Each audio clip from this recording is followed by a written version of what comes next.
ರಿಷಬ್ ಪಂತ್ ಅವರು ಎಲ್ಎಸ್ಜಿ ನಾಯಕತ್ವವನ್ನು ಸ್ವತಃ ಬಿಟ್ಟಿರಲಿಲ್ಲ. ಒಳಗಿನ ಅಚ್ಚರಿಕತೆ ಬಹಿರಂಗ. ಹೌದು, 20-26ರ ಐಪಿಎಲ್ ಮುಗಿದ ತಕ್ಷಣ ನೀವು ಒಂದು ಸುದ್ದಿ ನೋಡಿರಬಹುದು.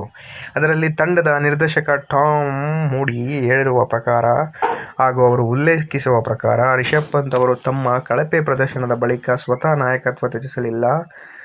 ಫ್ರಾಂಚೈಸಿ ಅವರ ನಿರ್ಧಾರವನ್ನು ಗೌರವದಿಂದ ಒಪ್ಪಿಕೊಂಡು ಅವರೇ ಫ್ರಾಂಚೈಸಿಯಿಂದ ತೊರೆಯುತ್ತಿದ್ದಾರೆ ಎಂಬ ಮಾಹಿತಿ ಬಿಟ್ಟುಕೊಟ್ಟಿದ್ದಾರೆ. ಜೊತೆಗೆ ಪಂತ್ ಅವರು ಎಲ್ಎಸ್ಜಿಯ ಪ್ರಮುಖ ಸ್ತಂಭರಾಗಿದ್ದರು ಎಂಬಂತಹ ಅನೇಕ ಪ್ರಸ್ತಾವಾತ್ಮಕ ಮಾತುಗಳನ್ನು ಕೂಡ ಹೇಳಿದ್ದಾರೆ. ಆದರೆ ಈಗ ಹೊರಬರುತ್ತಿರುವಂತಹ ಮಾಹಿತಿಯ ಪ್ರಕಾರ ನಿಜವಾದ ಕತೆ ಬೇರೆನೇ ಆಗಿದೆ. ಪಂತ್ ಅವರು ಸ್ವತಃ ನಾಯಕತ್ವ ಬಿಟ್ಟಿರಲಿಲ್ಲ. ಬದಲಿಗೆ ಸಂಜೀವ್ ಠೋನೆಖಾ ಹಾಗೂ ತಂಡದ ಆಡಳಿತ ಮಂಡಳಿ ಅವರ ಮೇಲೆ ನಾಯಕತ್ವ ತ್ಯಜಿಸಲು ಒತ್ತಡ ಹೇರುತ್ತಿದೆ ಎನ್ನಲಾಗುತ್ತಿದೆ. ಒಂದು ಕಾಲದಲ್ಲಿ 27 ಕೋಟಿಗೆ ಪಂತ್ ಅವರನ್ನು ಖರೀದಿಸಿದಾಗ ಠೋನೆಖಾ ಅವರು ಮುಂದಿನ 10ರಿಂದ 15 ವರ್ಷಗಳ ಕಾಲ ಪಂತ್ ನಮ್ಮ ತಂಡದ ನಾಯಕನಾಗಿರುತ್ತಾನೆ ಎಂದು ಹೇಳಿದ್ದರು. ಆದರೆ ಕೇವಲ 2 ವರ್ಷಗಳ ಬಳಿಕ ಅವರ ನಂಬಿಕೆ ಕುಂದಿದಂತೆ ವರದಿಗಳು ಸೂಚಿಸುತ್ತಿವೆ.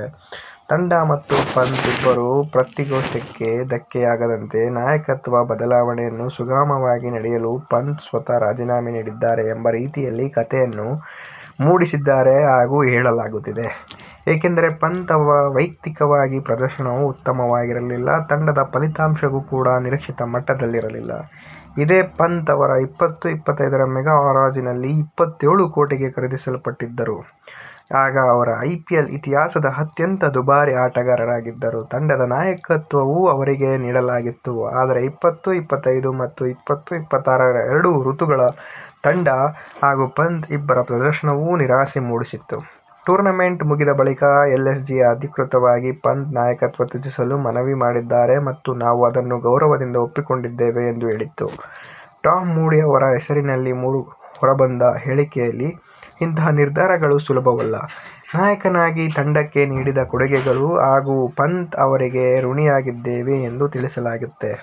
ಆದರೆ ಈಗ ವಿವಿಧ ವರದಿಗಳ ಪ್ರಕಾರ ಮತ್ತು ಐಪಿಎಲ್ನ ಮಾಜಿ ಅಧ್ಯಕ್ಷ ಲಲಿತ್ ಮೋದಿ ಹೇಳಿಕೆಗಳ ಪ್ರಕಾರ ನಾಯಕತ್ವವನ್ನು ಪಂತ್ ಅವರಿಂದ ಕಿತ್ತುಕೊಳ್ಳಲಾಗಿತ್ತು ಎನ್ನಲಾಗುತ್ತಿದೆ. ಇದೇ ಸಮಯದಲ್ಲಿ ಪಂತ್ ಅವರು ಹೊಸ ತಂಡಕ್ಕೆ ಸೇರುವ ಯೋಜನೆ ಮಾಡಿದ್ದಾರೆ ಎಂಬ ವರದಿಗಳು ಬರುತ್ತಿವೆ.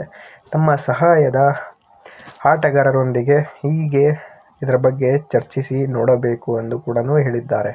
ಕೊನೆಗೆ ಹಳೆಯ ತಂಡವಾದ ಡೆಲ್ಲಿ ಕ್ಯಾಪಿಟಲ್ಸ್ಗೆ ಮರಳುವ ಸಾಧ್ಯತೆ ನಿರ್ಧಾರ ಕೈಗೊಂಡಿದ್ದಾರೆ ಎಂಬ ಮಾತುಗಳು ಕೇಳಿಬರುತ್ತಿವೆ.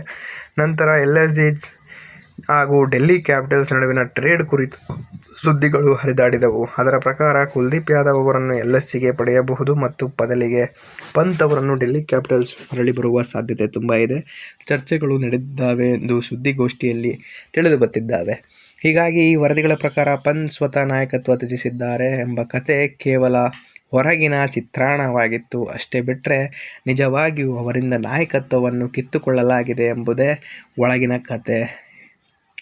ಈ ವರದಿ ವೀಕ್ಷಿಸಿದ್ದಕ್ಕಾಗಿ ತುಂಬ ಧನ್ಯವಾದಗಳು. ವಿಡಿಯೋಗೆ ಲೈಕ್ ಮಾಡಿ, ಚಾನಲ್ಗೆ ಸಬ್ಸ್ಕ್ರೈಬ್ ಆಗಿ ಸಪೋರ್ಟ್ ಮಾಡಿ.